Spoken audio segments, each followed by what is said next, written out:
everyone. Today's episode of Halva for the Heart, I hope truly will be Halva for the Heart. This is an episode I wasn't expecting to make. I wasn't expecting a war to break out between Iran and Israel. It's one of those things that, we've heard these leaders go back and forth and make threats for years and years and decades, and I kind of just thought that it was all just talk. I'd never really expected it to actually happen. And now it is, and I'm feeling a bit in shock, really. So today I just wanted to talk about my experience of what's been going on and maybe share a bit of what I'm seeing around in the community, and also a bit of how I'm approaching this as a death and grief worker. So Tehran hasn't been bombed since the Iran-Iraq war, and I wasn't alive then. I didn't experience that. My mom wasn't in Iran during that time either. She moved to the US in 1978. So I don't have the same first-hand trauma or inherited trauma of living through that war. I know there are many Iranians in Diaspora who are being triggered in that way. I've also never been to Iran, so when people are sharing about, oh my gosh, they hit Tajrish or they hit Valley Asra Street or things like that, these are places I've heard about, but I've never experienced. And so I'm feeling that distance in my heart, and also a disconnect that I wish didn't exist. I wish I had those reference points so I could feel. I want to feel what they're feeling, It's hard to explain. I know someone I talked to recently said that she just wishes she were in Iran right now, which, as crazy as that sounds, why would you want to be in a country that's getting bombed? But it's just not being there. You just have this sense of Iranians are getting bombed and I'm Iranian, so I should be there with my people, right? This sense of we are going to survive this. And that you want to be part of that so you want to be there. And that's something that living in diaspora is something that we've always struggled with, but especially in a time like this where the nation is in jeopardy. So as someone who's lived their whole life in diaspora, something that's helped me as I've survived, I've lived through these experiences of things happening back in Iran that I feel so far away from, has always been to be in community with other Iranians in diaspora, finding people who can relate, trying to stop that sense of isolation. This is something that I saw a few people do at the start of Women Life Freedom in 2022, was online solidarity spaces, online community support spaces. And I thought, as a death worker, as a grief tender, as someone who holds space for grief and specifically wants to work with the Iranian diaspora, this is the moment I've been called to serve. This is the moment where my skills and my gifts could be of service. So I'll be hosting an event, an online gathering this Thursday, June 19th. I'm calling it Dard Dil, means pain of the heart, heartache. And it really is just going to be a space for people.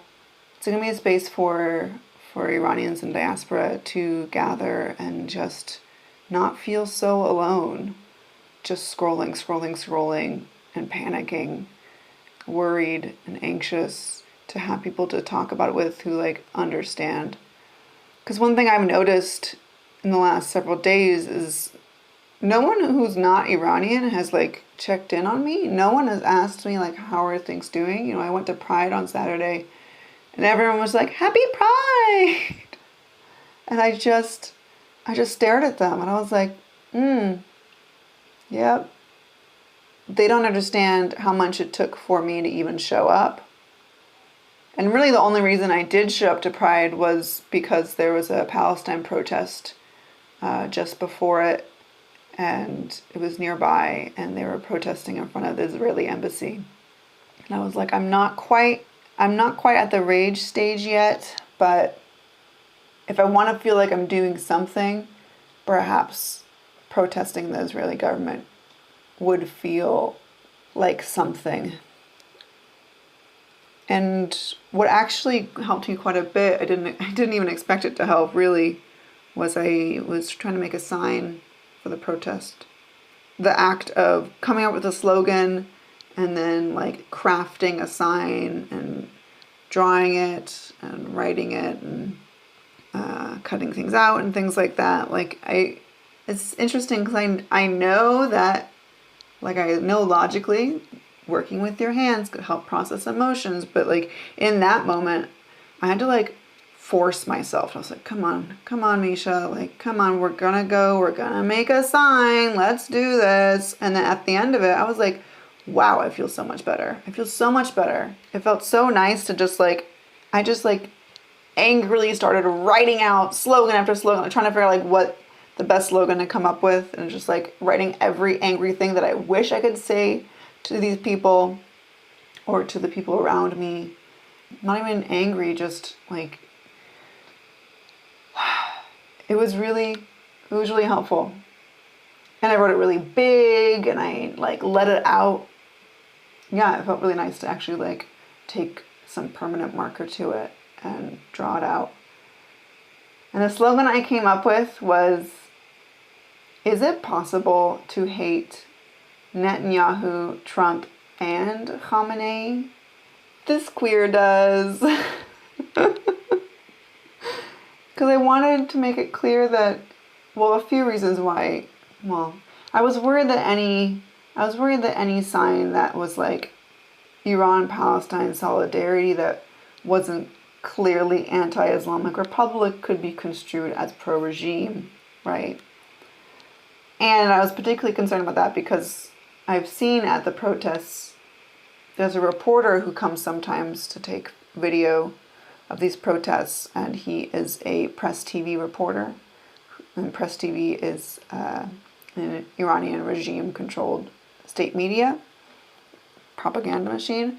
And he's like a white American dude who works for this propaganda regime media. Ridiculous.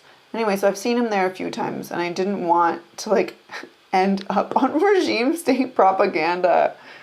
And I didn't end up seeing him there, which makes sense because it was Pride, and so there were probably too many rainbows for the Iranian Republic.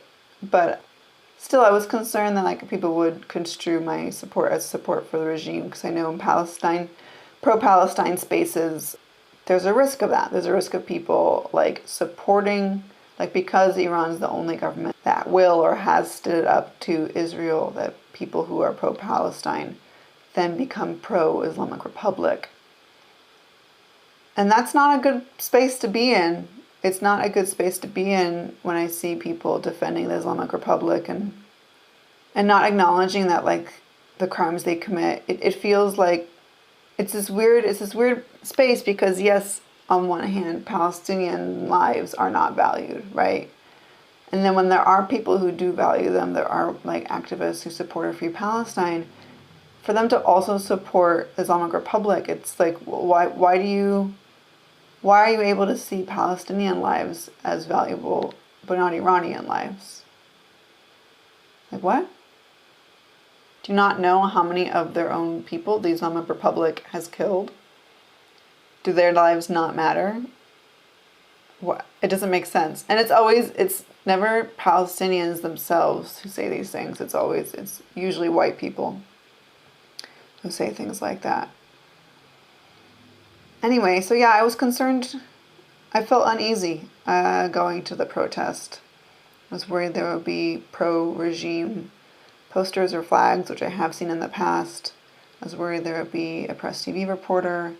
I was worried my sign could be misconstrued. And also I just like wasn't feeling up for it emotionally. And then I was met with like a bunch of friends who didn't acknowledge it. And that was really hard. But I went and chanted some Free Palestine slogans. Didn't see any pro-regime posters or signs or flags or people. Most people who did acknowledge my sign were just kind of like, who's the third guy? I know Netanyahu and I know Trump, but who's that one? And I'm like, okay. I couldn't write the Supreme Leader of the Islamic Republic of Iran. That's too many words. Yeah, just surrounded by people who like are not educated on the topic, and it felt lonely. Yeah, I felt lonely. Isolating. That's partially why I wanted to create this event on Thursday, because of that loneliness, and I'm certain that there are other Iranians in diaspora who are feeling just as lonely. I've talked to a few who are like, yep, I've had no friends reach out to me. Not a single one. Or some people were like, I've had friends reach out to me, but not any white friends. Only other, people of color, or like immigrants, children of immigrants.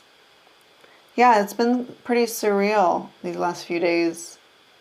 I've been thinking a lot about, I mentioned my mom wasn't in Iran for the Iran-Iraq war. She was in the US. And I think about how, like, she was also in diaspora watching a war back home happen. And I imagine that she was feeling some of the similar feelings, obviously to a more extreme because all of her family was back there. But in the same way that, like, being desperate for updates, checking in on people, that same sort of fear. But that, like, she didn't have the internet to, like, non-stop just scroll. And in some ways, I'm sure that was worse. But in some ways, I think it might have been better.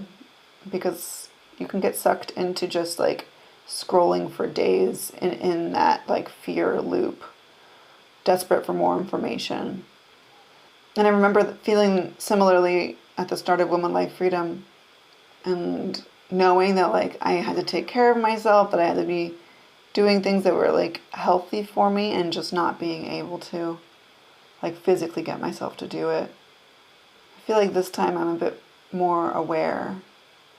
I have, like, my boundaries in place to make sure that I'm maintaining, like, a semblance of a routine and caring for myself. And a lot of that is having boundaries around my phone, not checking my phone the first thing in the morning, letting it charge overnight in another room, setting a timer when I am on my phone, making sure I, like, get up and stretch my legs and do something every 20 or 30 minutes. And also taking time to, like, create, to release, move my body, create some art, crying, obviously. The timing of this was interesting because just after I released last week's episode, we got the news that Mojahed Kurkur had been executed, and that broke me. That news absolutely broke me. I was sobbing. I was sobbing for him, and it felt so good to cry. It felt so good to let it out, and, like, I was, like, just feeling like, I feel like I got that out. I feel like I had a release. I feel like in a better place now. And then a few hours later, we got the news about Israel bombing Iran.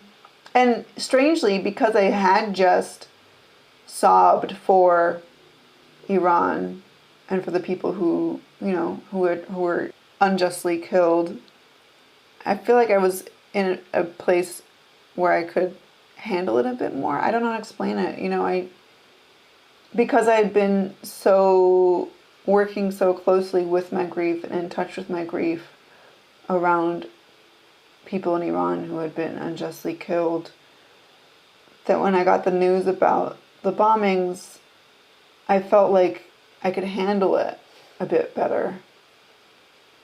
Yeah, I don't really know how to explain it in more detail than that, but yeah, it's a weird position to be in, being someone who grieves deeply for the Iranian people who are unjustly killed, no matter who kills them. I don't know why this is a stance that seems to be controversial, but, like, I just don't want anyone to get killed unjustly. And that happens, it seems to happen quite a bit to people in Iran, and it's a heavy, heavy grief that we carry. You know, the political prisoners who are executed, even people who aren't political prisoners, people who are charged with like drug possession being executed by the regime, and then also people who are being unjustly killed by Israel.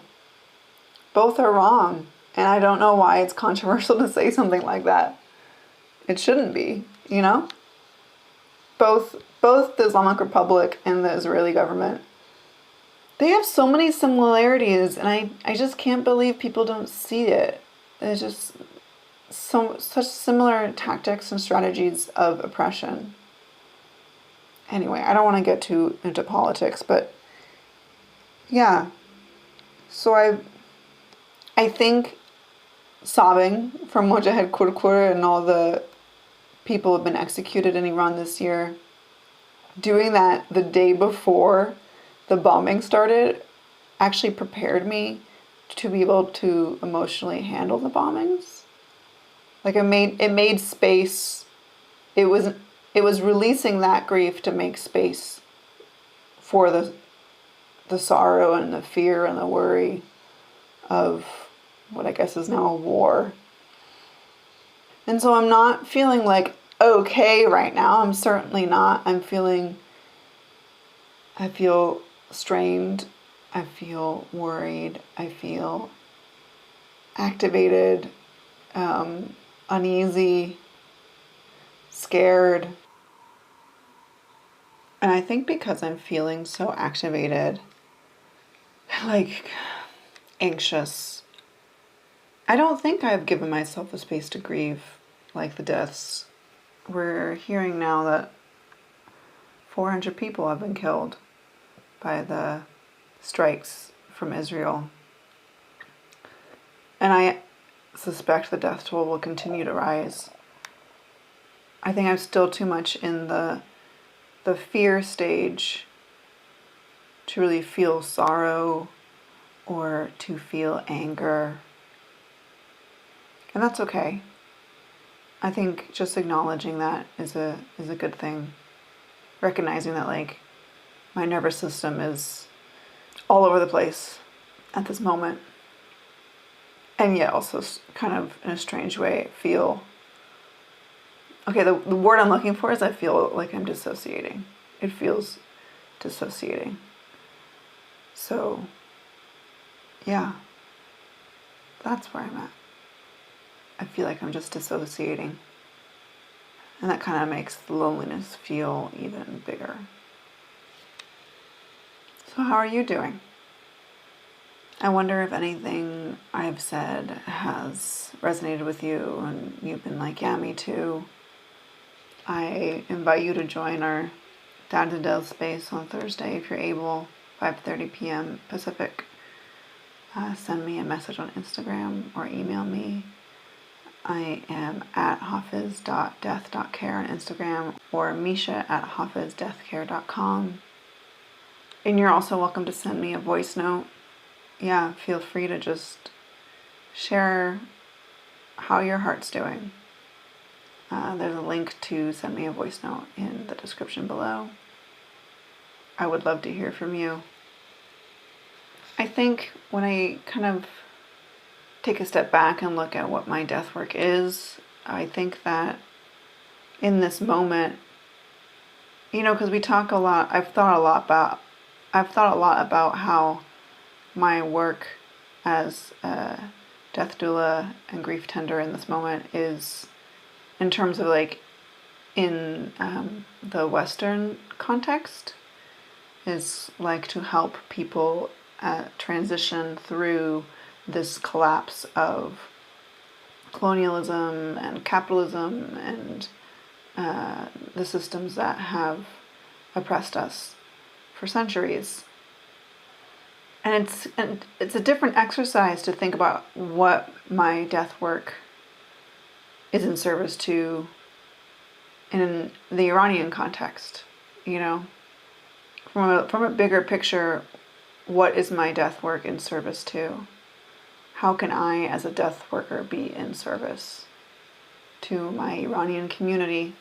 And what I was thinking was just that our community suffers so much from unprocessed grief. And it's hard to process when you're actively being oppressed or you're actively being bombed. So I understand that.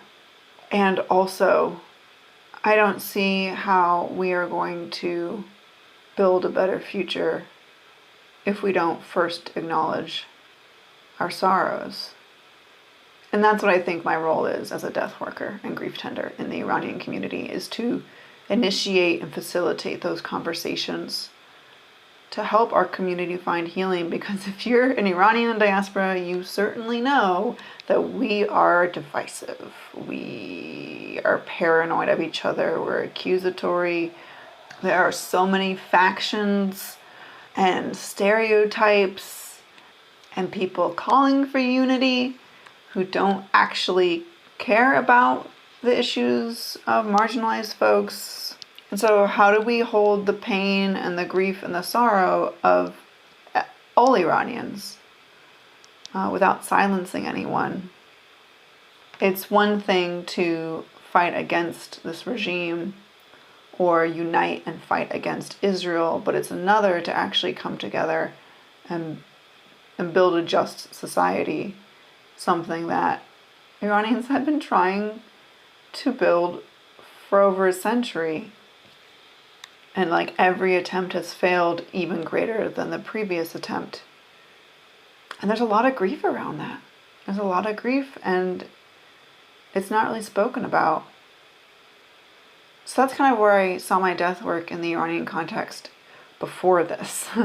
But now with the bombings from Israel, I feel like it's taking a different meaning. I feel like now that seemingly people are united, and now there's like a sense of nationalism and patriotism against this foreign country that's bombing Iran, and like potential unity.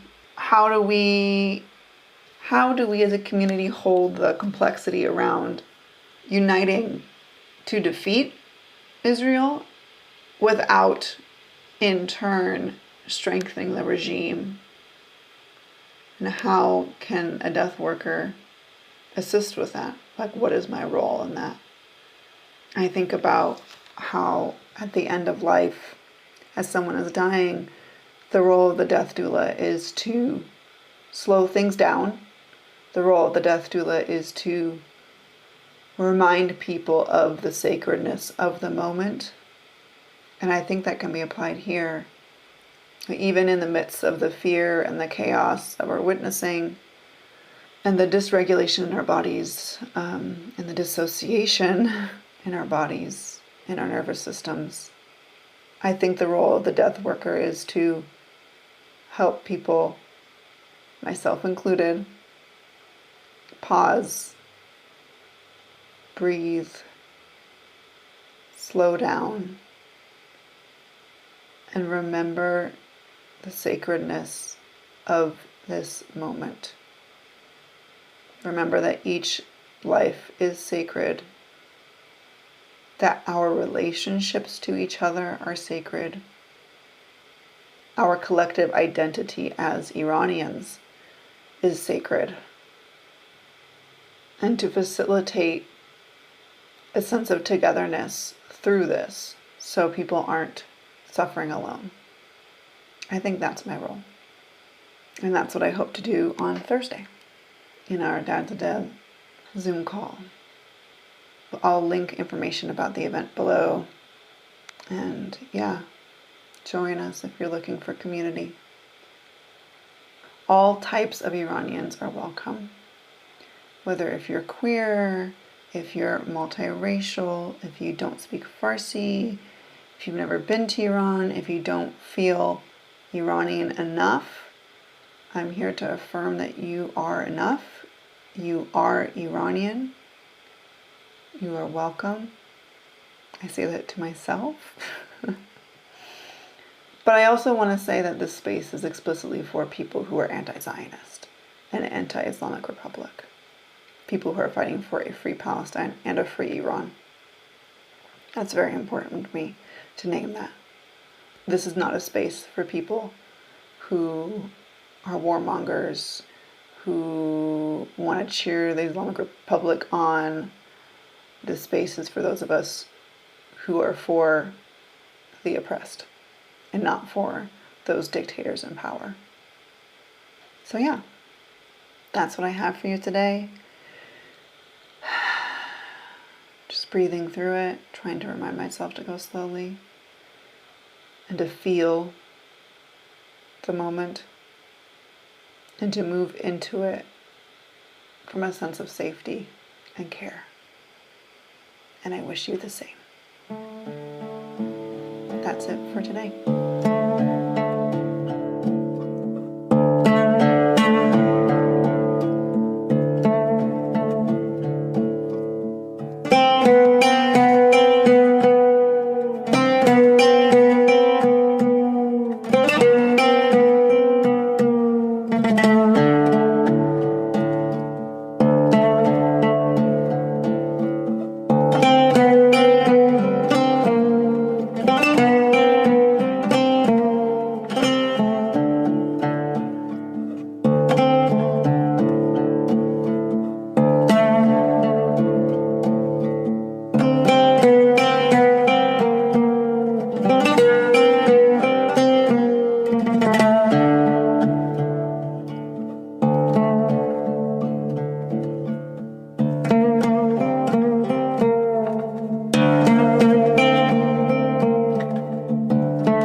you.